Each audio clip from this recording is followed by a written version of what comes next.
Good afternoon, my honorable professors. Good afternoon. So what do you have for us? After considering the speculation of this world and the theory that has been propounded down through the ages, I have come to the conclusion that there is a different form of thinking. You mean thinking outside the box or something different from thinking within the box? Yes. This theory has been here for such a long time now. What is the difference? Probably the distinction in the instinct, which of course makes no difference to me right now. Professor? I believe you all are not getting the big picture here. There is a different form of thinking, and it is thinking without the box. I have no idea. You wake up from the wrong side. I don't know. I think we should probe him wrong up to with him? pass. You have to probe him or sanction him or even investigate him. How can you change the well-known philosophy? What kind of theory is this exactly? Did you wake up like this morning or what? I have 8 minutes left. What did you say? I said I have 8 minutes left. You mean you really want to change this theory that has existed for about 1,000 years? Think twice, or you get your certificate corrected.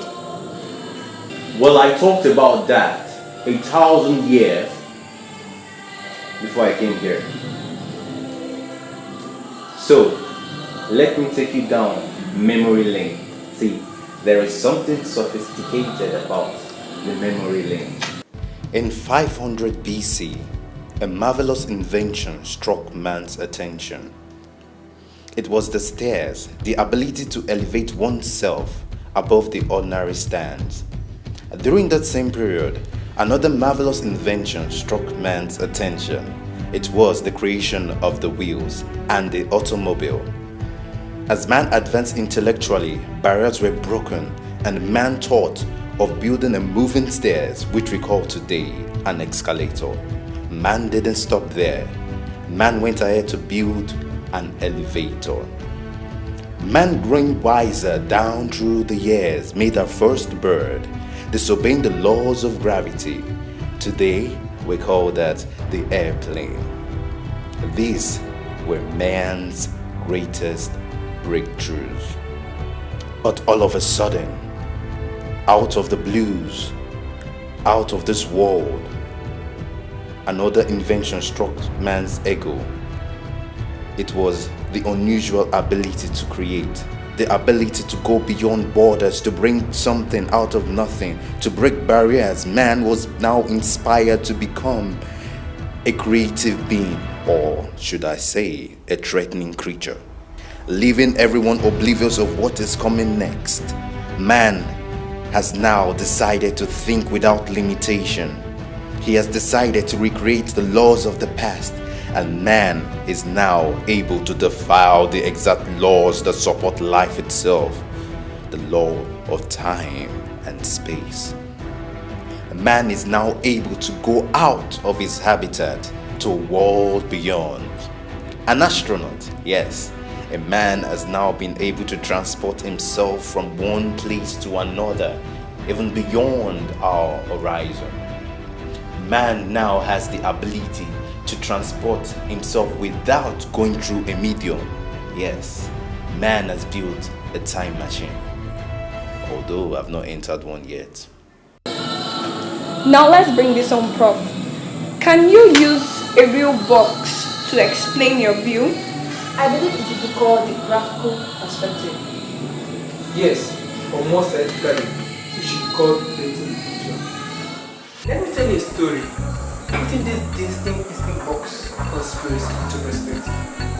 There were 3 guys, and 3 of them were sent 3 boxes. Now inside this box was every resource they needed, but there was one condition: resource was limited. Now outside the box, we had unlimited resources to build as much as they wanted. Now the first guy was inside the box. He couldn't leave the box, so he spent his time and built until there was no more resources left. And since he was inside the box, he had to stop there. second guy is within the box, who is opportune to stretch forth his hands to grab some resources outside the box. But no matter how far he stretches, he's still limited to what he has just beside the box. So he's limited to the resources he still has and cannot do much with what he has.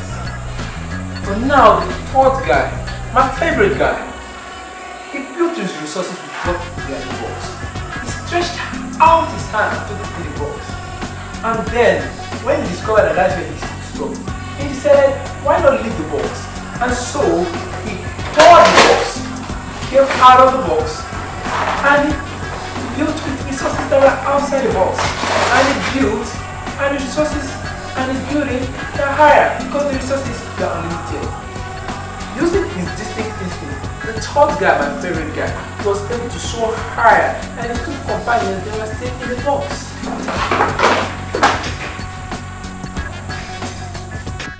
Hey, Professor, entice us with your pretty words.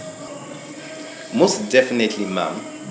I would call this the theological perspective. So I think first thing is first. We need to connect back to our origins, our roots. What is our genesis?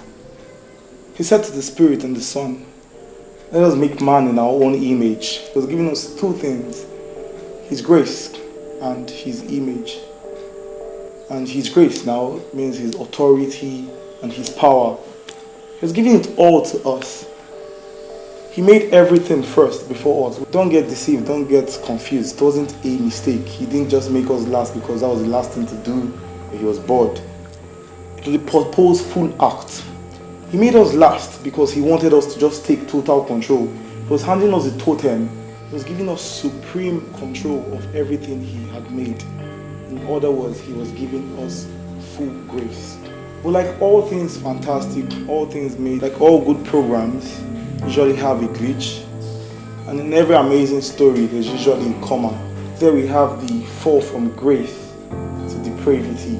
Talking about depravity, like I said, God created us with grace. There was so much power, so much authority, that when we were born, we were just engraced instantly. We had power, we had everything within us.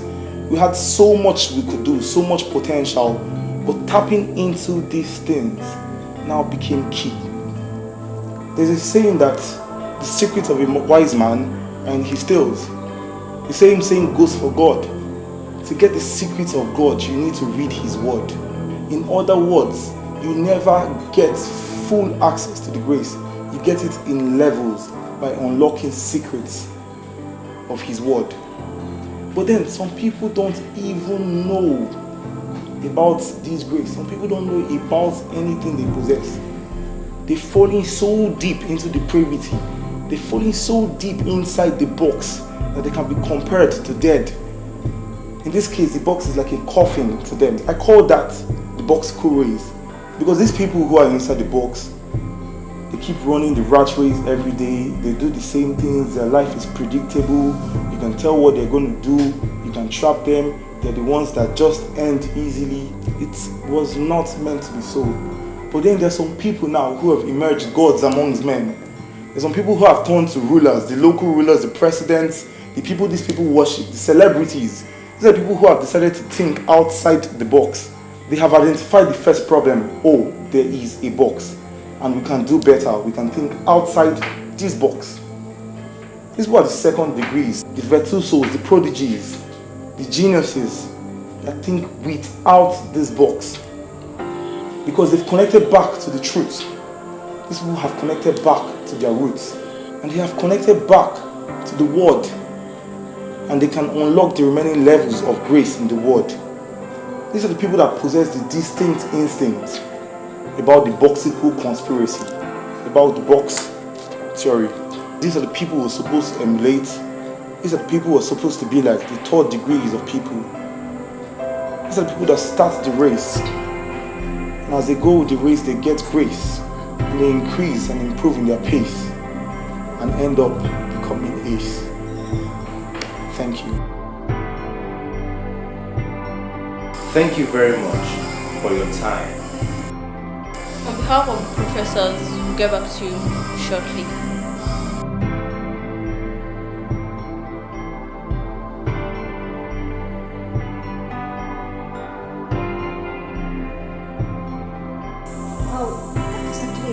nice idea. I love it. I really do. I think I'm not convinced. Imagine the feats that will be attained. Imagine a world with more inventions, with more innovations. Yeah, I totally agree. I really do. A wise man once said that the only constant thing is change. I think it's time we change our opinions and beliefs and follow his perspective. Don't you think so too? Yeah, I do.